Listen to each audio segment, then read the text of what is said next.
दोस्तों नमस्कार, मैं योगेश आज आपके सामने फिर हाजिर हूँ। नंबर सिस्टम में आज लोग पढ़ेंगे गुणनखंडों की संख्या तथा योग। अब पेपर में क्वेश्चन क्या था, पेपर लिखा आएगा 240 को कितनी संख्या विभाजित कर सकती है। अगर पेपर में लिखा है या फिर पेपर में लिखा है कि 240 के कितने गुणनखंड होंगे, उनके गुणनखंडों की संख्या, तो निकालना आपको दोनों की एक ही चीज़ है। लेकिन अगर गुणनखंडों की संख्या, इसमें भी 4 क्वेश्चन बन जाते हैं। गुणनखंडों की संख्या, सम गुणनखंड, विषम गुणनखंड तथा अभाज्य गुणनखंड। अब पेपर में आपको देखना पड़ेगा कि लिखा क्या है। सबसे पहले आइए हम आपको बताते हैं। जैसे मान लीजिए 240, इसके गुणनखंड अपन कैसे निकालते हैं वो देखिए। 2 के निकालते हैं 120, फिर 2 से भाग देंगे 60, फिर 2 से भाग देंगे 30, फिर 2 से भाग देंगे 15, फिर 3 से भाग देंगे 5, फिर 5 से भाग देंगे 1। मतलब अपने जो गुणनखंड हुई है वो कितनी हुई है, 2 गुणे 2 गुणे 2 गुणे 2, 3 गुणे 5। 2 की घात 4, 3 की घात 1 और 5 की घात 1। ये अपने गुणनखंड हुए हैं। सबसे पहले आपको ये देखना है, जब भी गुणनखंड की संख्या पूछे तो आपको करना क्या है वो समझिए। हमेशा यहाँ पर अभाज्य संख्या से भाग देना है। अभाज्य संख्या वे संख्या होती है जिनमें स्वयं से भाग जाए या 1 से भाग जाए। मैंने पूरी संख्या पढ़ा चुके हैं, जो आप पिछले वीडियो में देख सकते हैं। सबसे छोटी अभाज्य संख्या में मैंने उसमें बताया था, सबसे छोटी अभाज्य संख्या होती है 2, उसके बाद 3, फिर 5, फिर 7, उसके अलावा 11। लेकिन यहाँ पर इतना में ही सॉल्व हो गया। अब देखिए, अब सबसे पहले क्या बना, कितने गुणनखंड हुए। पेपर में 4 प्रकार से क्वेश्चन आता है। अब सबसे पहले देखिए, आप इसमें लिखा आएगा गुणनखंडों की संख्या निकालिए। गुणनखंडों की संख्या। अब देखिए, आपसे पूछा गुणनखंडों की संख्या बताइए। पेपर में लिखा आएगा 240 के कितने गुणनखंड होते हैं, 240 के कितने गुणनखंडों की संख्या है, या फिर लिखा आएगा 240 कितनी संख्या। अब सॉल्व कैसे करना है इसको आप ध्यान से सुनिए। इसमें आपको क्या करना है, इतना सॉल्व करेंगे, ऐसा लिख लेंगे अपन लोग। संख्या जब भी पूछेंगे तो आपको इनकी घात से मतलब है। किससे मतलब है, घात में प्लस 1 करना है। मतलब संख्या में क्या करेंगे, घात में प्लस 1 करना है। कैसे समझिए। 2 की घात कितनी लिखी है, 4, 4 में 1 जोड़िए, फिर गुणा का निशान। 3 के ऊपर कितना लिखा है, 1, 1 में 1 जोड़िए। 5 के ऊपर कितना लिखा है, घात 1, 1 में 1 जोड़िए। तो जैसे 4 में 1 जोड़ा 5, 1 में 1 जोड़ेंगे 2, 1 में 2, 5 दूनी 10 दूनी 20। ये आपका आंसर हो गया। आई बात समझ में। फिर से समझिए, आपको इन संख्या से मतलब नहीं, जो घात लिखी है उसमें 1 जोड़ के लिखना है। 4 में 1 जोड़ा 5, तो गुणा का निशान है, गुणा लगा दिए। 1 के ऊपर 1 जोड़ा 1, गुणा के निशान 5 के ऊपर करना 1, फिर वही 20 आ गया। अब यहाँ पर मैंने लिखा है गुणनखंड, जो बहुत कम किताबें मिलेगा आपको। एक समझिए, गुणनखंड योग क्या होता है, निकालते हैं। आप यहाँ लिखेंगे गुणनखंडों का योग।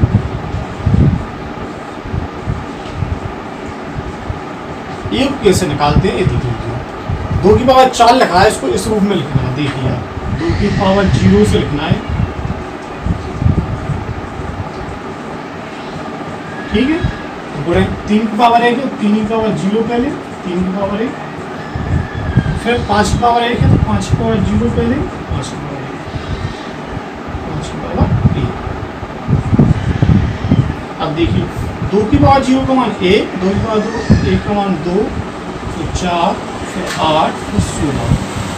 3 का 0 का मान 1, 3 आ जाएगा। 5 का 0 का मान 1, 5, 16, 8, 24, 24, 4, 28, 2, 30, 1, 31, गुणे 3 और 1 4 और 5 और 1 6। इसका आप लोग गुणा करेंगे तो गुणा कितना आएगा लगभग बता सकता है क्या। चलिए, 31 का 4 गुणा करेंगे, 4, 4 की 12 गुणे 6, 24 की 4 हंसने 2, 2, 744 आएगा। ये आपका आंसर इसका। कोई कंफ्यूजन इसमें। गुणनखंडों का योग ऐसे निकालते हैं। पेपर में अगर आ जाए तो 240 के गुणनखंडों का योगफल बताइए, तो फिर आपको ऐसे निकालना है। अगर आया 240 के कितने गुणनखंड होंगे तो फिर ऐसे निकालना है आपको। एक आंसर ये हो गया आपका, एक आंसर ये हो। अब इसमें भी आ जाता है, पूछ लेते हैं, वो समझ लीजिए। अब आपसे क्या पूछेंगे,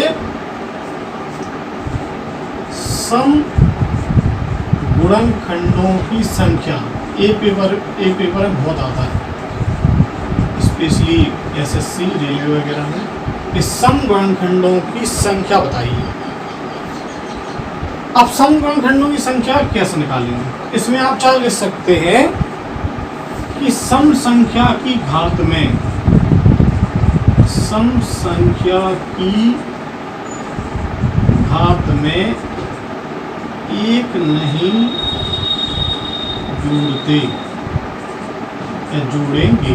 ठीक है, मतलब सम संख्या, सम संख्या जानते हैं, सम संख्या की घात में एक नहीं जोड़ेंगे। मतलब सम संख्या इसमें कौन सी है? 2 की पावर 4। कौन सी इसमें? 2 की पावर 4। इसमें क्या करना है? एक नहीं जोड़ेंगे। इसमें एक नहीं जोड़ेंगे मतलब हुआ, इसमें 2 की पावर 4 है, 4 में एक नहीं जोड़ना है, 4 को लिख लो आप 4 ही। हाँ, 3 की पावर 1 है, इसमें एक जोड़ना है आपको। 5 की पावर 1 है, इसमें एक जोड़ना है आपको। 4 गुणे 2 गुणे 2 कितना आएगा आपका आंसर? 16। ये क्लियर हुआ आपको कि नहीं हुआ? क्लियर हुआ है? फिर समझो क्या लिखा है? सम संख्या की घात में एक नहीं, मतलब सम संख्या की घात में इसमें एक नहीं जोड़ना है। जैसे यहाँ जोड़ा था ना अपन ने, वो नहीं जोड़ेंगे अपन लोग, तो 4 का 4 लिख देंगे। इस वाली में विषम संख्या की घात में एक जोड़ेंगे, ये हो गया। अब फिर वही क्या अगर आया सम गुणनखंडों का योग, सम गुणनखंडों का योग अगर ए आ जाए तो फिर वही बात आ जाएगी। इसमें भी आप चाहे लिख सकते हैं सम संख्या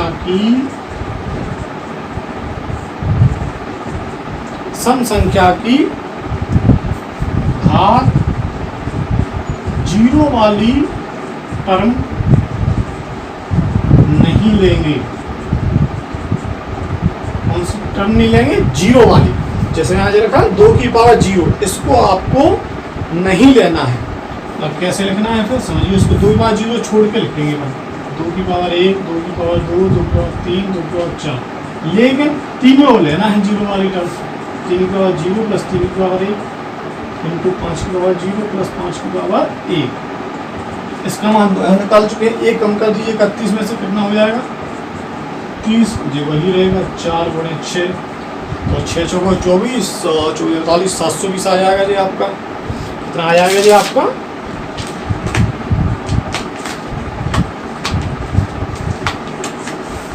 चलिए सॉल्व करके देख लेगा।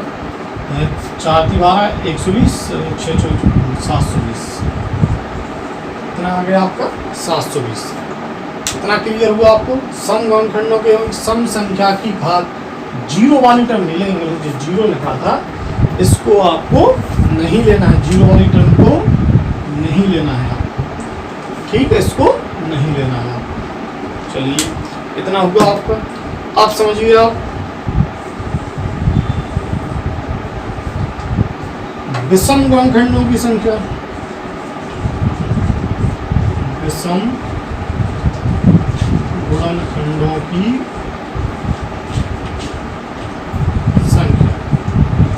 इसमें देखिए आप ध्यान से, विषम गुणनखंड की संख्या है, सम को नहीं लेना है। मतलब सम से आपको मतलब इसमें लिख लीजिए अलग से कि सम को नहीं लेना है। सम आपको लेना ही नहीं है, मतलब ये सम जो है इसको आपको लेना नहीं है। फिर इसकी पावर से मतलब इनकी पावर, दशम की पावर से 1 प्लस 1 1 प्लस 1, 2 गुणे 2 कितना हो जाएगा? 4। ये समझ में आया आपको? अब विषम गुणनखंडों का योग देख लेंगे।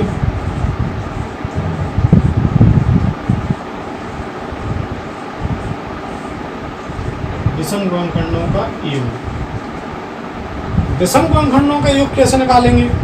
वही है, सम को नहीं लेंगे अपन। सम को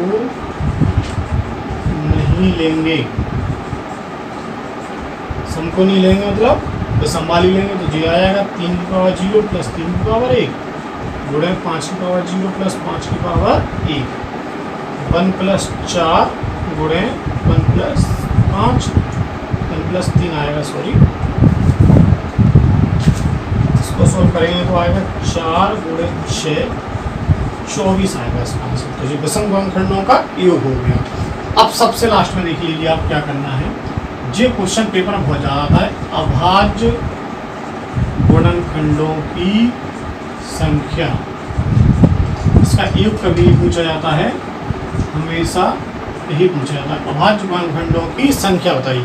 इसमें आपको क्वेश्चन है, जो घात है ना शुरुआत में, इसकी बस पावर को जोड़ दो, 4 + 1 + 1, इसका आंसर आएगा 6। ये आया समझ में आपको, 4 + 1 + 6, तो इसका आंसर कितना आ जाएगा आपका 6। क्लियर हुआ कि नहीं हुआ, समझिए आप, क्लियर हुआ कि नहीं हुआ, फिर समझा देते हैं। 240 को कितनी संख्या से रहती है या दूसरा लिखे, आपने सिंपल जैसे अपन करते आएंगे वो भी लिख लिए, जो गुणनखंड होगा। पहला क्वेश्चन क्या पूछते हैं लोग, गुणनखंडों की संख्या बताइए, तो अपन ने क्या है, घात में लेके जोड़ के लिख लिया, गुणनखंडों का योग जी बता दिया आपको पूरा। दूसरे नंबर पूछ लेते हैं समगुणनखंडों की संख्या, इसके 2 पार्ट। फिर तीसरे नंबर पूछ सकते हो आपसे विषम गुणनखंडों, और सबसे लास्ट पूछ सकते हैं अभाज्य गुणनखंडों की संख्या। ये आपके रेलवे SSC वगैरह में बहुत क्वेश्चन आते हैं। और अगर कोई समझ में नहीं आया तो आप कमेंट बॉक्स में कमेंट कर सकते हैं, मैं एक और उदाहरण आपको समझा सकता हूँ। आज के लिए इतना ही, धन्यवाद।